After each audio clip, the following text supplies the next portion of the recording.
Hi, everyone, and welcome to today's event. On behalf of our team here at Max and Gelly Digital, I'd like to welcome Nikki Ekstein. Ekstein, sorry about that, Nikki. Before we begin, I'd just like to say a quick thank you to Avianca Airlines for their very generous support of today's event. And let's jump into it. Nikki, how are you? Good, thanks, Dennis. How are you? Amazing, amazing. We have a 45-minute event. We're going to go through a few questions with you and then take some audience questions. So let's get into it. Nikki, can you tell us a little bit about yourself and your professional background? Sure. I am the travel editor at Bloomberg. Bloomberg specifically has quite a few different verticals, and I work at Bloomberg Pursuits, which is the luxury lifestyle vertical here at Bloomberg. That said, I'm the only person in the company that specifically focuses on luxury travel. I am a team of one, and that makes me pretty busy. But I cut my teeth at Travel and Leisure. I worked under Nancy Novograd as well as Nathan Lump, and kind of saw the evolution of that brand for quite a few years before coming here to Bloomberg. And I've always really loved travel. I've always had that kind of curiosity about the world, but I grew up in a family that didn't travel that much. So it's been a lot of fun to explore this amazing industry over the last, 8 years or so. That's amazing. And is it safe to assume that Bloomberg's audience in general is, shall we say, on the more upscale side? Yeah, like I said, I came from Travel and Leisure, which was largely seen as a luxury publication, whereas Bloomberg is largely seen as a business publication. But it's very interesting to start kind of wrapping your head around how audiences are different in different places and how it's not just about income. I like to think about Bloomberg's audience as being particularly smart. It's a very intellectual readership, and whether they are entry-level bankers or veteran CEOs of companies or anything in between. We have a big presence in law and politics and all sorts of different markets at this point. These are people who are really, really engaged and really like deep dives, and they like to think through everything, whether it's, their investing decisions or where they're going to go on vacation. They're analytical about everything that they do. And Nikki, Bloomberg is such a big company that I think sometimes people don't necessarily know, is it a channel, is it a website, is it consulting services? How would you define Bloomberg? Bloomberg is a media company, first and foremost, and that means a lot of different things. The company got its start, obviously, Michael Bloomberg, created it decades ago at this point as a service, a software service, essentially providing insights to the financial community, and that's still very much the backbone of this company from a business point of view. But what that financial services product offers, it offers the entire finance industry, and now, like I said, many other industries, kind of the first word on everything that they need to know. So that might be industry news, that might be quarterly reports from companies that they might be thinking about covering or investing in. And then there's also all of the global news that comes with it. So we're a news and media company, but Bloomberg runs a TV channel around the world. It runs several magazines, including Business Week. It has a radio station that syndicates globally and that broadcasts through iHeartRadio to something like 200 radio stations. And we're also very prominent on digital video.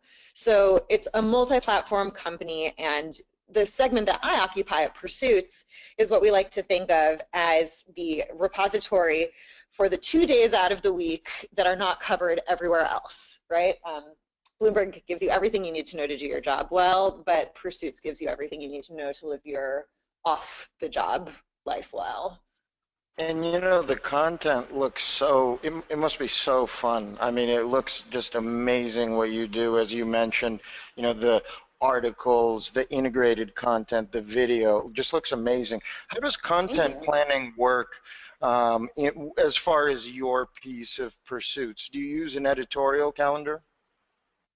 Not really. We're very nimble. Bloomberg as a company is known for really kind of shooting from the hip a little bit and being first to market with as many things as possible. That also means that we're really interested in breaking news and getting exclusives and scoops, and that's what makes our coverage valuable to our readers.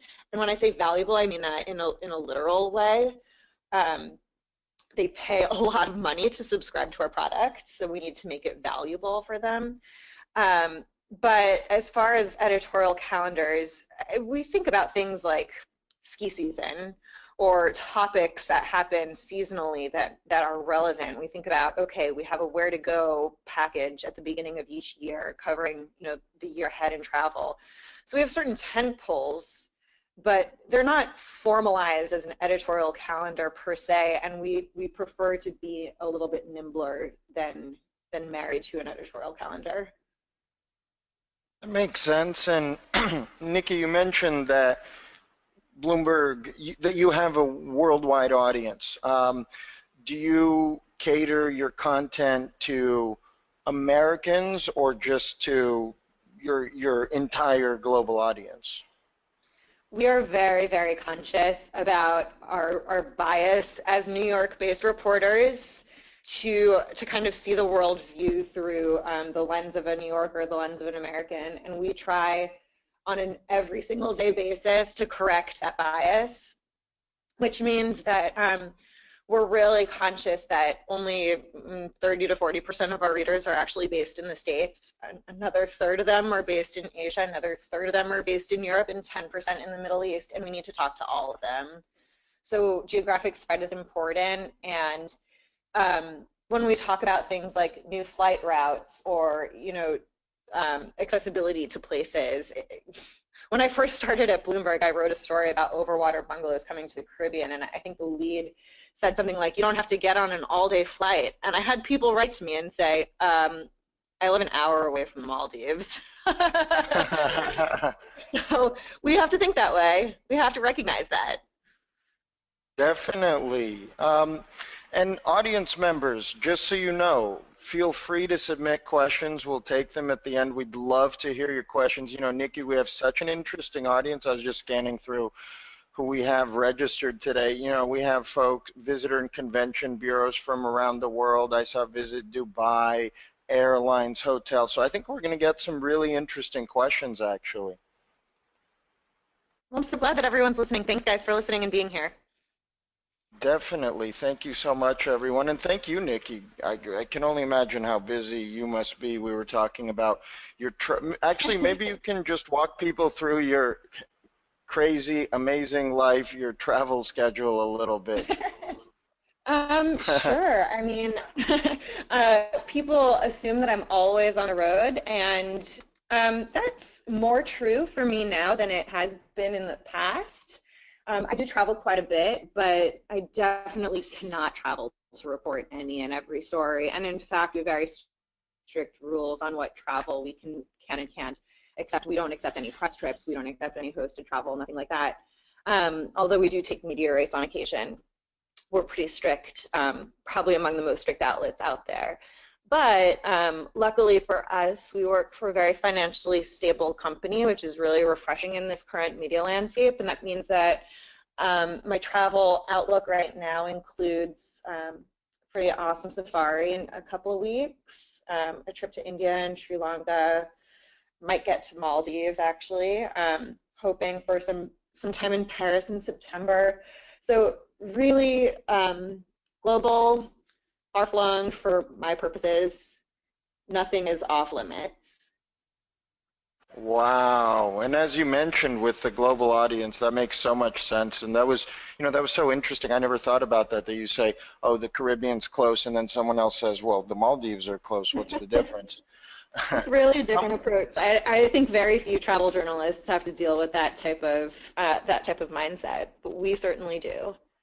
And you know what? It's interesting that you say that because we had one of the editors from the Orange County's main newspaper last week, and she was saying actually that they're running, not on your level of course, but she was saying that it gets really tricky nowadays because even if you're a newspaper covering Southern California, but you have readers in China, how do you deal with that, right? Absolutely. For us, Um, there's also the added layer of our destinations needing to be relevant to so many different people. It certainly imposes limitations on our ability to cover second-tier markets, which I know is a frustration of many people who are trying to pitch me on a daily basis. But there's always a challenge there of making less obvious places exciting to this really, really wide net of people. Before we continue, you brought up pitches, which obviously makes sense for a PR crowd. Can you maybe just tell us a little bit about your experience with pitches as far as roughly how many pitches are you getting a week? Oh dear Lord. Which ones are helpful? Which ones are not? How does this work? Obviously, everyone works in a different way. It would be just good to understand how can someone be helpful to you rather than just trying to come in and push their agenda, for example. You know what I mean? Totally.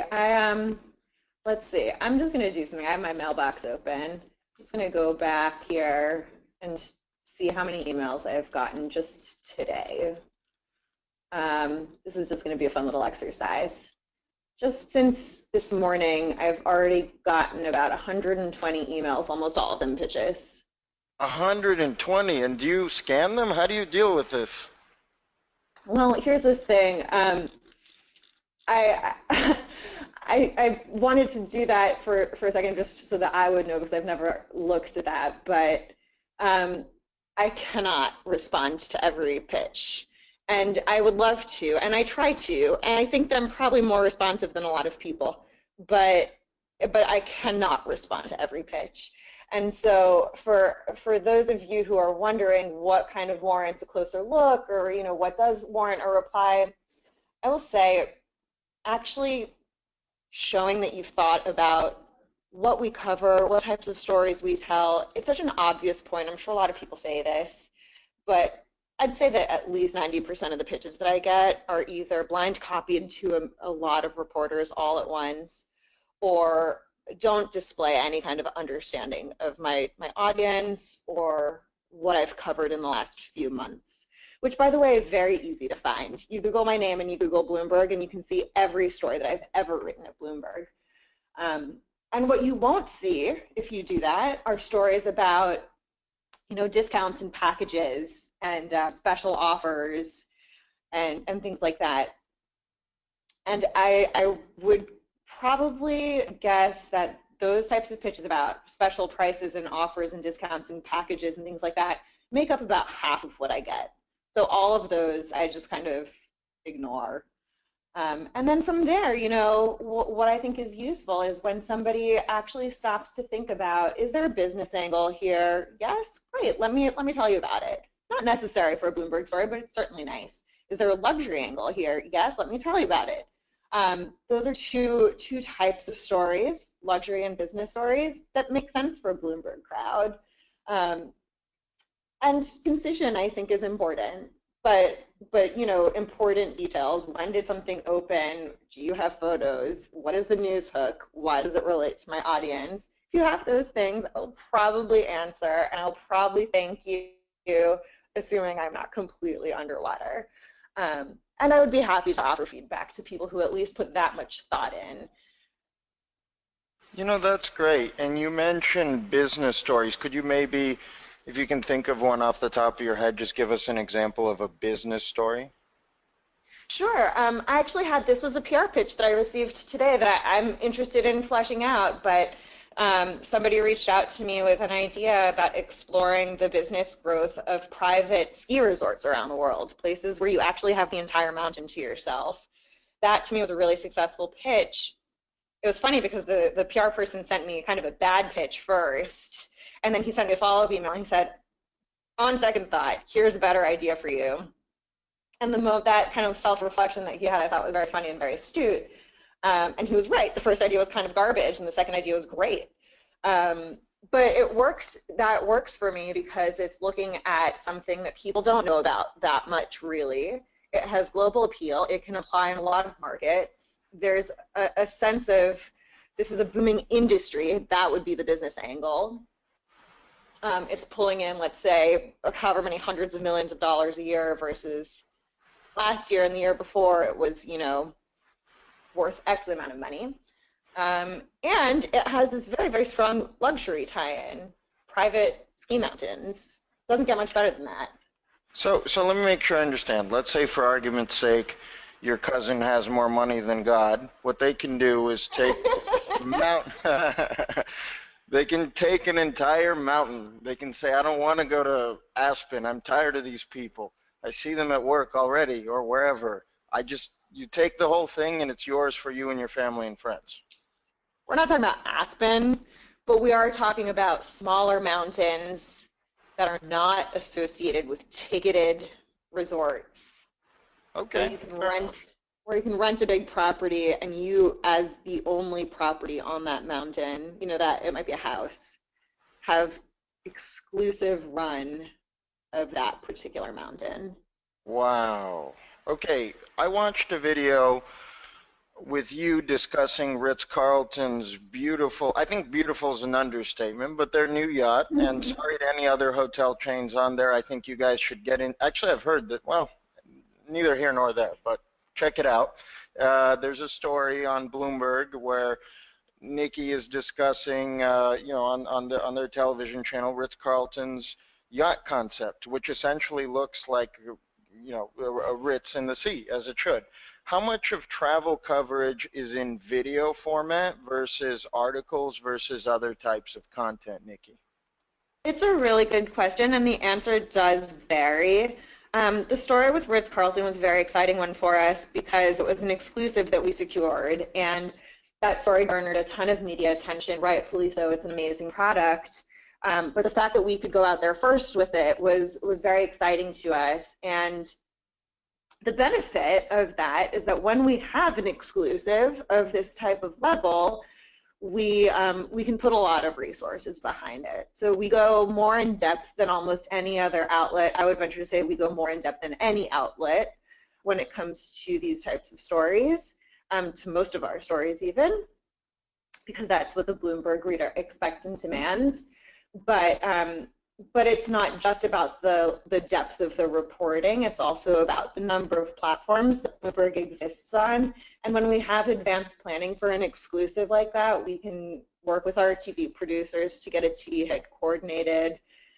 We can work with radio, which I did later that same afternoon. We can work with all the different platforms that Bloomberg offers, which creates this amazing global exposure that I think is pretty unrivaled in our industry. But it's not the case for every story that we produce, certainly. And in this political climate, TV spots are harder and harder to book because they're interrupted by breaking news.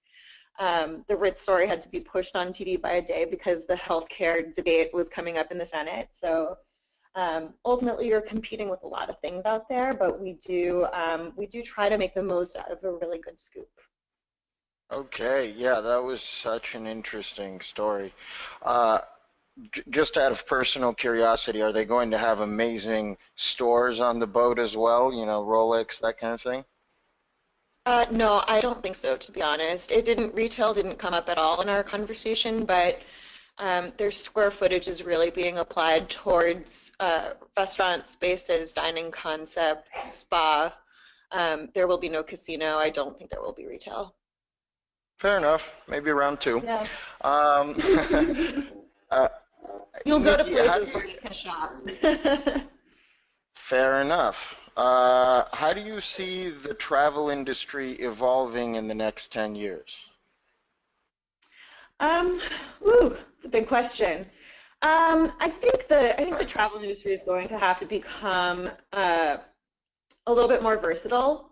I think that the Ritz story is a really good example of how hoteliers have to think beyond their four walls and have to think of themselves as purveyors of hospitality in different formats, not just purveyors of rooms.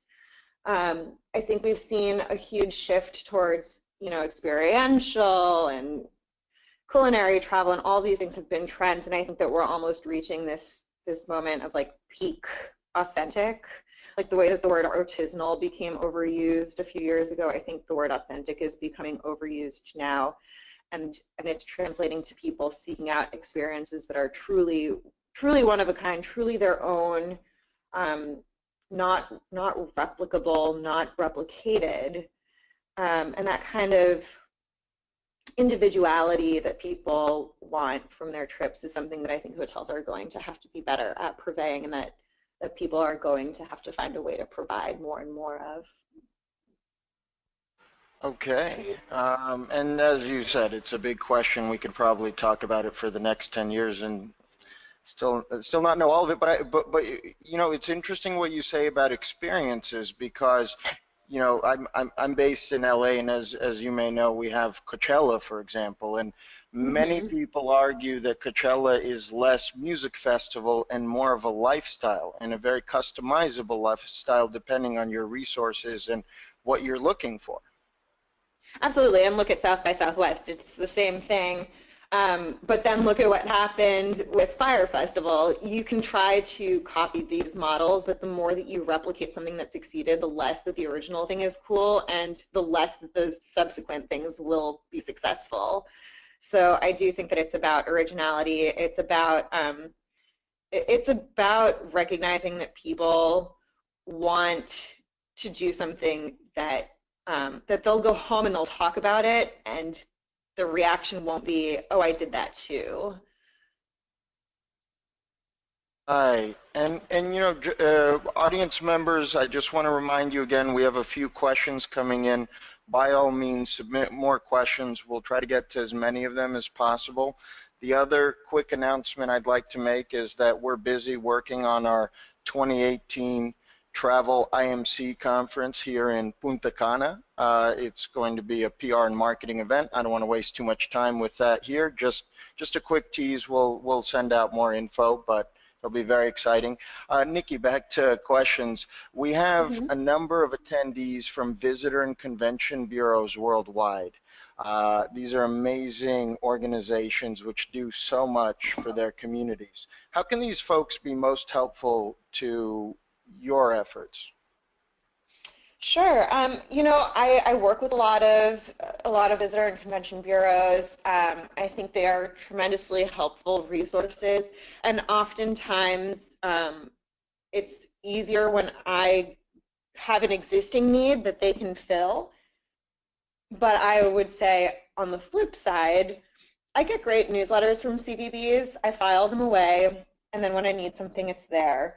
So even if something isn't useful today, it could be useful tomorrow or in a month or even in a year, who knows? And I do hold on to those contacts and those newsletters because they are, in the long term, sometimes very helpful. But if what you want is to send a pitch rather than a newsletter, then I'd say don't focus on events and things that happen on the short term. If it's like a weekend food festival or something like that, my global readers are not going to be able to plan a trip just for that. And we don't cover those types of things. So that's not the best way in for me. But if there is kind of a burgeoning neighborhood, if there's a story about development or kind of a reinvention story or some interesting new food trends or things that kind of zoom out and think a bit bigger picture, think about broader things going on in a destination, then that can often be the easiest way for my interest to suddenly peak for a place that wasn't already on my radar. Again, like if there are multiple new hotels opening, if there's a state of, different of culinary businesses that all revolve around a certain theme, if there's an architectural preservation project of note, it's these bigger pieces that often add up to something for me. Nikki, let's talk about millennials. In mindset, how are they different as travelers from Gen X and baby boomers in your experience? I love this question because I'm a millennial. I don't identify really as a millennial, and I think that that's almost what makes me qualified to answer the question. Is that I think if the travel industry is looking at millennials as a target group and trying to make decisions to cater specifically to millennials, they're thinking about it a little bit wrong. I think that any decision that's made just for millennials is probably not going to work out exactly as planned because millennials as a group, I think their top priority is being seen as individuals, not being seen as a group. Wow, that's very insightful. I mean, look, I'm on the same boat as you, millennial, but frankly, who cares? But very good point. These are okay. Anyways, I don't want to interrupt you. Please continue. No, please. I think when you start making generalizations about millennials, you kind of go towards these towards the annoying things about millennials, about social media and connectedness and mobile and all of these things. And you get into some really tired, cliche patterns that I think are just kind of annoying and phony, to be honest. But I think if you focus on the fact that we are smart, we require some amount of flexibility, and that might make us a little bit annoying. But offering flexibility to your customers is something that applies to not just millennials, but also Gen X and baby boomers, right? And finding the things that appeal to millennials that also appeal to other generations, I think leads to just a shift in the mindset of smart travelers in general. Let's talk about social media for a moment. Does your section have a separate strategy or approach to socials, or do you just use Bloomberg's main accounts and just kind of let the content come out that way? Pursuits is a separate social platform, and what's really great is that we can leverage the overall Bloomberg social accounts for more visibility for our content, but we do have separate Pursuits channels. So you can follow Bloomberg Pursuits on Instagram, you can follow me individually on Instagram, you can follow all of our reporters, but Pursuits has a brand handle both on Facebook and on Instagram, as well as we're at Luxury on Twitter, which I think is really badass. But we do have a lot of cross-posting with our colleagues on the Business Week and the general Bloomberg teams, and they all sit in a pod, so we can benefit from their shared intel, even when it's something like coming up with a social language for how a story is being promoted on Facebook or whatever. So that's a lot of fun. Okay, and one more follow-up question just about the global nature of Bloomberg. Is all of Bloomberg's content in English, or does Bloomberg dabble in other languages as well? That's a great question. We have bureaus in 60 cities around the world. Some of them are producing content in their native languages. Bloomberg as a company has content being produced in and translated to, I want to say, at least a dozen languages. Certainly all major languages spoken in the world: Spanish, Chinese, Japanese, so on and so forth, I think Arabic. But our content at Pursuits doesn't have the same urgency for the terminal client sometimes as fast-breaking business stories, and the ones that are translated tend to actually be stories that would affect that region specifically in their investing decisions. So the lifestyle stuff and the Business Week stuff don't always get that same ripple effect in terms of being translated. But they are consumed in all of those countries in English with great veracity. Ah, okay. Well, so you guys are so fascinating. I just want to keep learning more and more. I mean, really, you know how it is. I mean, who today in media is doing well? It's in-flight publications, niche publications, anyone with a built-in audience, and apparently Bloomberg is killing it. So good for you guys. Thank you. Thank you. We are very proud of what we do. As you should be. I have a cousin. Well, I have a cousin who works there, but that's neither here nor there. So we have a few audience questions. Audience members, we're going to run through the questions. Please keep submitting questions. There's some really interesting questions here. But so you know, we'll be blasting out Nikki's contact information after this event. So no need to ask how to get in touch. As usual, we will help you get there, but if you have any questions, we'll try to get through as many of these as we can in the next 15 minutes. So let's get into audience questions. Someone's asking, speaking of that, how do you prefer to be contacted by PR professionals? Is there... Absolutely email. No. Hands down email. My email address is easy to find. I'm easy to contact. I'm very responsive on email as much as I possibly can be. I promise you, I read every email that I get at least far enough to know whether it's right for me or not. I hate it, hate it, hate it when people pitch me over social media. I think it's inappropriate, to be completely honest. I apologize if any of you are doing that, but I don't think it's the best way. Phone is kind of annoying for many reporters because the pace that we work at these days is so crazy, and we're churning out so much content and working on so many deadlines that a phone call is often interrupting our workflow. So email, email, email, email, email. Email it is. I cannot say that strongly enough. You know what? Years ago, I was a PR professional doing what many of the folks are doing on the line, and it's hard work in its own way. And you used to fax in a press, and this wasn't that long ago. This was 2005. We're not talking about 1983 here. No offense to that, but you used to fax in the release and then call with the idiotic question, did you receive it? It seems like today the new version of that is emailing you and then calling you to check if you got the email, or just not even bothering with the email. I got the email.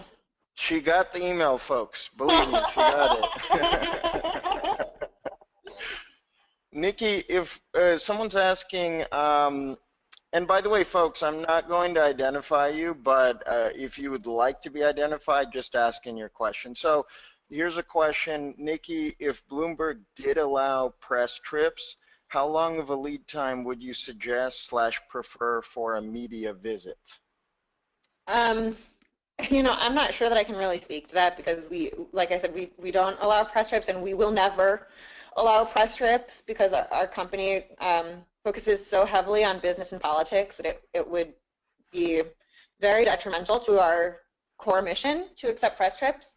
So it's never going to happen, unfortunately. If I'm going to plan a story that requires me to travel, then at this point, I'm not able to plan any more trips until 2018, beginning of 2018. So for somebody with a busy travel schedule, that might give you a sense. And you mentioned, Nikki, earlier on the call that media discounts potentially can be okay. Can you just walk us through that a little bit? It's just on a case-by-case basis. Like if there's a story that we really want to get and it's going to cost us an arm and a leg, then we can work with the hotel to take a rate. And in many cases, we're covering ultra luxury, so it's required sometimes. If we don't have to do it, we don't do it. But certainly the high cost of certain stories would require us to negotiate some type of like a friends and family equivalent rate.